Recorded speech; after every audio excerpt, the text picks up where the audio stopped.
بسم اللہ الرحمن الرحیم۔ اللہم صلی علی محمد نبی الامی وعلی آلہ وسلم تسلیما وبارک وسلم۔ السلام علیکم ناظرین اور سامعین۔ آج جو ہے سیرت النبی کی قسط نمبر 5 یعنی 5ویں آپ جو ہے ملاحظہ فرما رہے ہیں۔ اچھا، لاسٹ جو قسط تھی اس کی تھوڑا سا میں آپ کو ریویو دے دیتا ہوں۔ حضور اکرم صلی اللہ علیہ وآلہ وسلم کی پیدائش ہوئی، اور پھر اس کے بعد جو ہے ان کی جو ہے دودھ پلانے کا معاملہ جب ہوا تو ظاہر ہے اس زمانے میں جو ہے جو اونچی گھرانوں کی جو عورتیں ہوتی تھیں اپنے بچوں کو دودھ نہیں پلاتی تھیں، دیہاتوں اور سے جو ہے دائیاں آتی تھیں اور ٹولیاں بنا بنا کے آتی تھیں اور پھر یہاں سے بچوں کو لے جاتی تھیں اور اپنا دودھ پلاتی تھیں، وہاں کے ماحول میں رکھتی تھیں تاکہ بچے صحت و تندرستی میں جو ہے نا بہت آگے بڑھ جائیں۔ ٹھیک ہے، شروع میں جو ہے صوبیہ نے یعنی حضرت صوبیہ رضی اللہ تعالیٰ نے جو ہے ان کو دودھ پلایا، اور یہ قبیلہ بنی سعد کی دائیاں پھر آ گئیں۔ پھر اس کے بعد دائیاں اپنے بچوں کو تلاش کرنے لگی، یعنی ڈفرینٹ بچوں کو تلاش کرنے لگی اور پھر ان کو لے جانے کے لیے تیاریاں کرنے لگیں۔ تو ساری ماؤں نے اپنے اپنے بچے جو ہیں دائیوں کے حوالے کر دیا۔ ٹھیک ہے، تو ساری ماؤں نے دائیاں چن لیں اور ساری دائیوں کی گودیں بھر گئیں۔ ہاں، صرف ایک ہی دائی رہ گئی تھی، اسی کو کوئی بچہ نہیں ملا اور نہ کسی نے اس سے پوچھا، اس لیے کہ ذرا کمزور اور لاغر بھی تھیں، مفلسی کا بھی شکار تھیں۔ یہ تھی ابو زیب کی بیٹی حلیمہ رضی اللہ تعالیٰ عنہ، اور بچہ بھی صرف ایک ہی رہ گیا کہ دائیاں اس سے دور ہی دور رہیں اور کوئی اسے لینے کے لیے تیار نہیں۔ وہ بچہ تھا عبداللہ کا بیٹا حضرت محمد صلی اللہ علیہ وآلہ وسلم۔ دائیوں نے سنا کہ محمد صلی اللہ علیہ وآلہ وسلم یتیم ہیں، باپ کے سایہ سے محروم ہیں، اس لیے انہوں نے اس کی طرف توجہ بھی نہیں دی۔ انہوں نے اس کی پرورش کو حقیر جانا اور اس کو دودھ پلانے بے سود سمجھا۔ وہ بولی، اس یتیم کو لے کر کیا کریں گے، اس کا دادا ہمیں کیا دے گا، ماں سے بھی کیا مل جائے گا۔ اب واپسی کا وقت آ گیا اور دائیوں نے گھر لوٹنے کا ارادہ کیا۔ ہر ایک خوش تھی اور اس کی گود میں بچہ بھی تھا۔ حلیمہ کا شوہر بھی ساتھ تھا۔ حلیمہ نے اس سے کہا کہ بخدا مجھے شرم آتی ہے کہ ساری سہیلیوں کی گودیں بھری ہوئی ہیں اور میری ہی ایک گود خالی رہ گئی ہے۔ میں تو جاتی ہوں، اس یتیم کو ہی لے لیتی ہوں، خالی ہاتھ لوٹے سے یتیم کو لے جانا بہرحال بہتر ہے۔ شوہر نے کہا، جاؤ لے آؤ، کیا حرج ہے، ہو سکتا ہے اللہ تعالیٰ اس میں برکت دے۔ چنانچہ حلیمہ بچے کو لینے کے لیے آمنہ کے پاس پہنچی، آمنہ رضی اللہ تعالیٰ عنہ کے پاس پہنچی۔ آمنہ کو ملال تھا کہ ان کے لال کو کسی نے نہ پوچھا۔ سہیلیوں نے کہ بچے بھی جو ہے ہاتھوں میں لے لیے گئے، مگر ان کی جگر کو کسی نے گود بھی نہیں اٹھایا۔ حلیمہ نے بچے کو لیا تو آمنہ کا بجھا ہوا چہرہ خوشی سے دمک اٹھا کہ کوئی تو ہے جو اسے پوچھ رہا ہے۔ حلیمہ نے محمد صلی اللہ علیہ وآلہ وسلم کو چھاتی سے لگایا اور منہ میں سوکھی پستان دے دی جس میں دودھ برائے نام ہی تھا۔ لیکن حلیمہ کی حیرت کی انتہا نہیں رہی۔ پستان منہ میں دیتے ہی انہیں ایسا معلوم ہوا جیسے دودھ کی سوتیں بہا رہی ہوں، یعنی یکا یک دودھ سے بھر گیا۔ بچہ دودھ پی رہا تھا اور دودھ اس کے منہ سے ٹپک بھی رہا تھا۔ محمد صلی اللہ علیہ وسلم سیر ہو چکے تھے تو حلیمہ کے بچے نے بھی جی بھر کر پیا، یعنی ان کا اپنا بچہ بھی تھا۔ حالانکہ اس سے پہلے تنہا اسی کے لیے دودھ کافی نہیں ہوتا تھا، لیکن کبھی سیر ہونے کی نوبت بھی نہیں آئی۔ چھاتی چوستا رہا، چوس کے ہی رہ جاتا تھا۔ حلیمہ کی ایک اونٹنی تھی اور وہ بھی بہت دبلی پتلی تھی، بالکل مریل سی تھی، بھوک سے بالکل لاغر تھی۔ آنکھیں بھی اس کی، جب اس کو دیکھا تو آنکھیں بھی پھٹی کی پھٹی رہ گئیں۔ وہ تھن جو ہمیشہ سوکھا رہتا تھا، اونٹنی کی بات ہو رہی ہے، آج بالکل بھرا ہوا تھا اور دودھ خود بخود ٹپک رہا تھا۔ شوہر نے خود بھی پیا، بیوی کو بھی پلایا، دونوں نے جی بھر کر پیا۔ اور رات ہوئی تو دونوں نے بچوں کو پہلو میں سلا لیا، پھر خود بھی سو رہے تھے اور آرام اور چین کی نیند سو کر بالکل بے خبر ہو گئے۔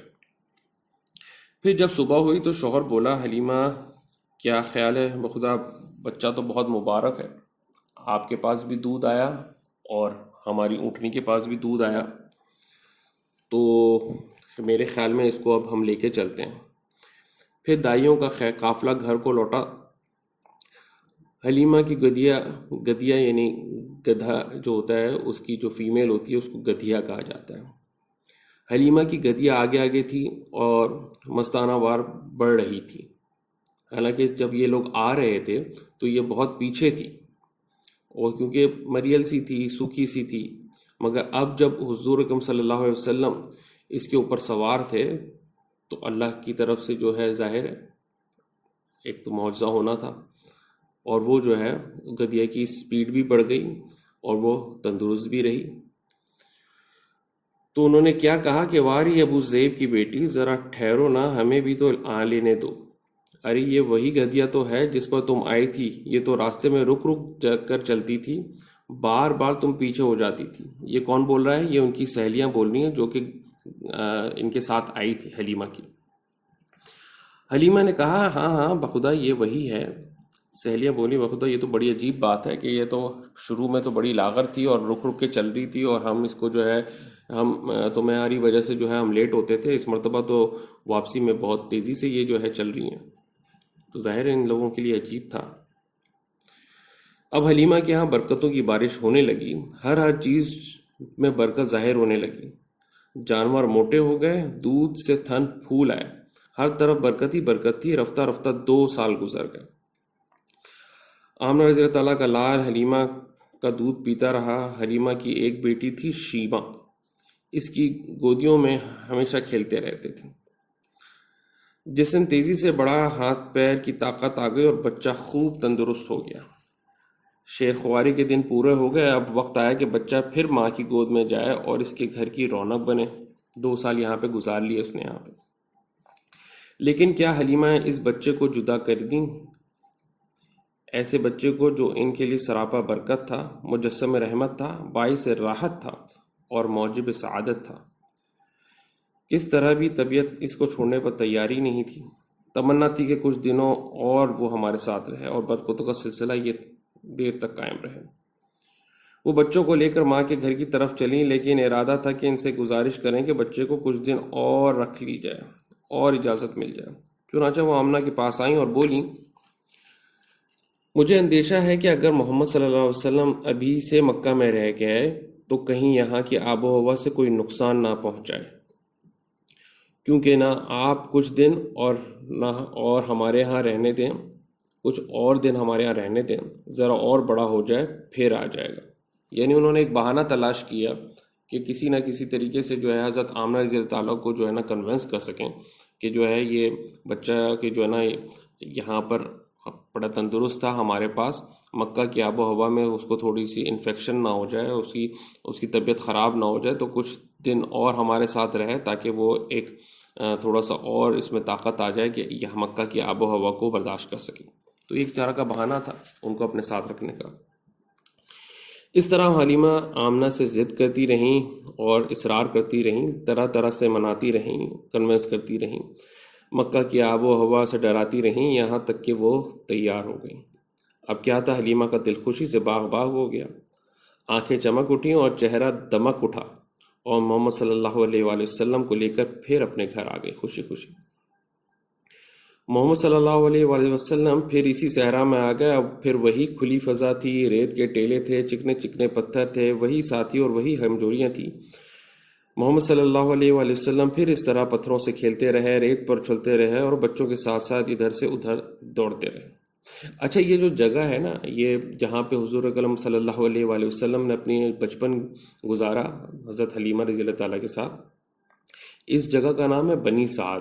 یہ طائف سے تھوڑا سا دور واقع ہے، تھوڑی سی اونچائی کی جگہ پر ہے۔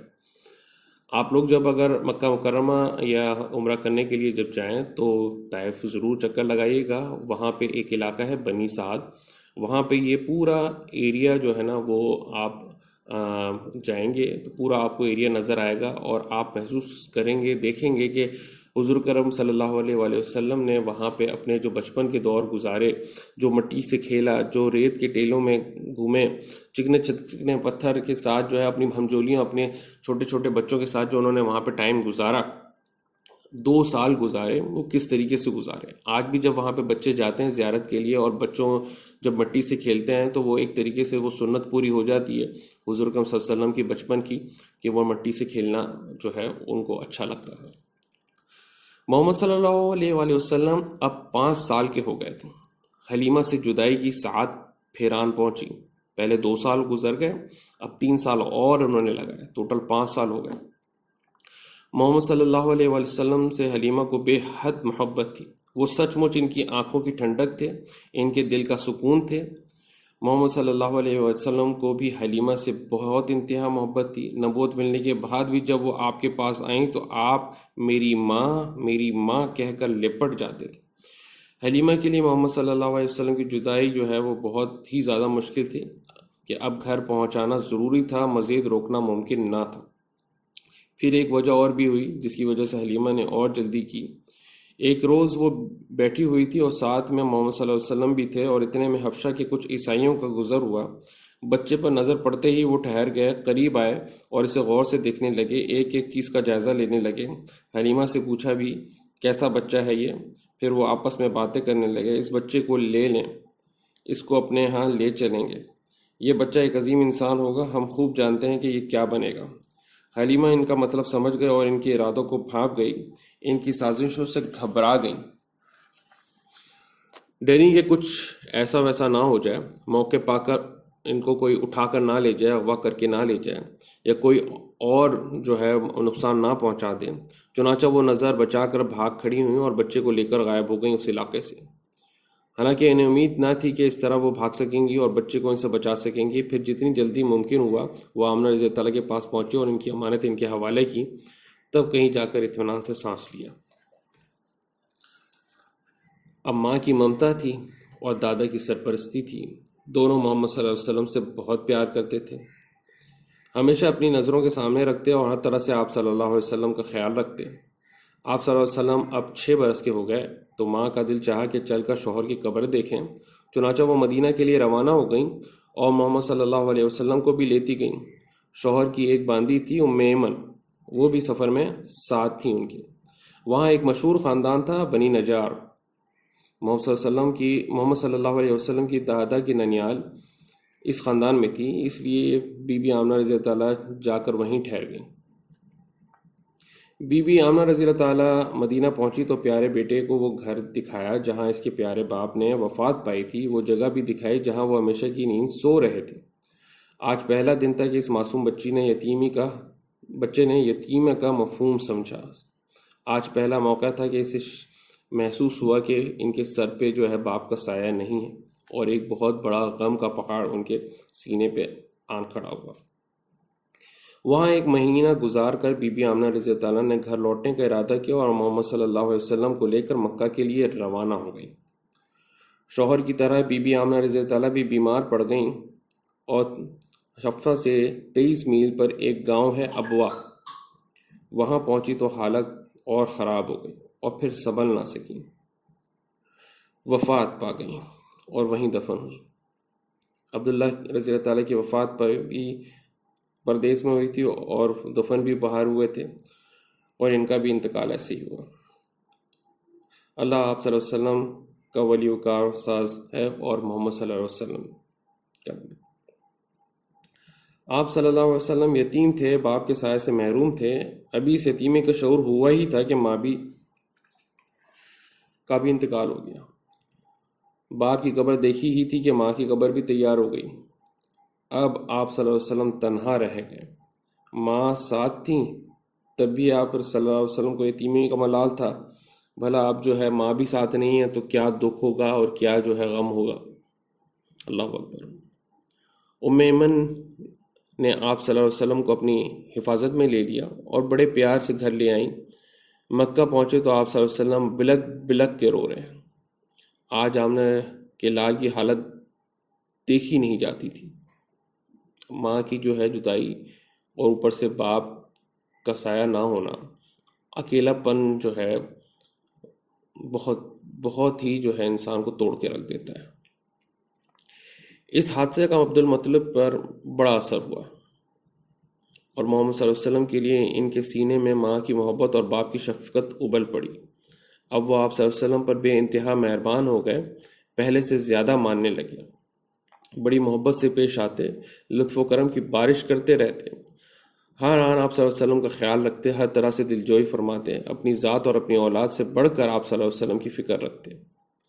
عبد المطلب قریش کے سردار تھے، کعبے کے زیر سایہ اپنی گدی پر بیٹھے تو بیٹے ادب و احترام سے گدی کے کنارے پہ آ کے بیٹھ جاتے تھے، لیکن محمد صلی اللہ علیہ وسلم آ جاتے تو عبد المطلب انہیں اپنے پاس بلاتے، اپنی گدی پہ بٹھاتے اور پیار سے پیٹھ سلاتے رہتے۔ لیکن افسوس عبد المطلب بھی زیادہ نہ ٹھہرے۔ محمد صلی اللہ علیہ وسلم ابھی 8 سال کے ہوئے تھے کہ دادا بھی چل بسے، یعنی 2 سال اور گزارا انہوں نے حضرت آمنہ رضی اللہ تعالیٰ کے انتقال کے بعد، اور 8 سال کے ہوئے تو دادا کا بھی انتقال ہو گیا۔ لیکن افسوس عبد المطلب بھی زیادہ دیر نہیں ٹھہر سکے اور انتقال ہو گیا۔ دادا کی موت پر آپ صلی اللہ علیہ وسلم کے دل کو سخت صدمہ پہنچا، ویسے ہی صدمہ جیسے اس سے پہلے باپ کی موت پر پہنچا تھا۔ دادا کا غم ماں باپ سے بھی زیادہ ہوتا تھا۔ اب آپ صلی اللہ علیہ وسلم کچھ سمجھدار ہو چکے تھے، شعور بیدار ہوتا رہا، جذبات اور احساسات میں بھی وسعت پیدا ہونے لگی، گہرائی پیدا ہونے لگی، لطف و محبت کی حقیقت کو آپ سمجھنے لگے تھے، نوازش و کرم کی قدر و قیمت بھی پہچاننے لگے تھے۔ اس لیے محرومی کا احساس بھی اتنا ہی شدید تھا، اس کے چھن جانے کا غم بھی اتنا ہی گہرا تھا۔ جب انسان میں شعور پیدا ہوتا ہے، احساس پیدا ہوتا ہے، تو کوئی بھی اگر قریبی بندہ چلے جاتا ہے، قریبی کوئی رشتہ دار چلے جاتا ہے، تو اس کا احساس بالکل دل میں جا کے لگتا ہے۔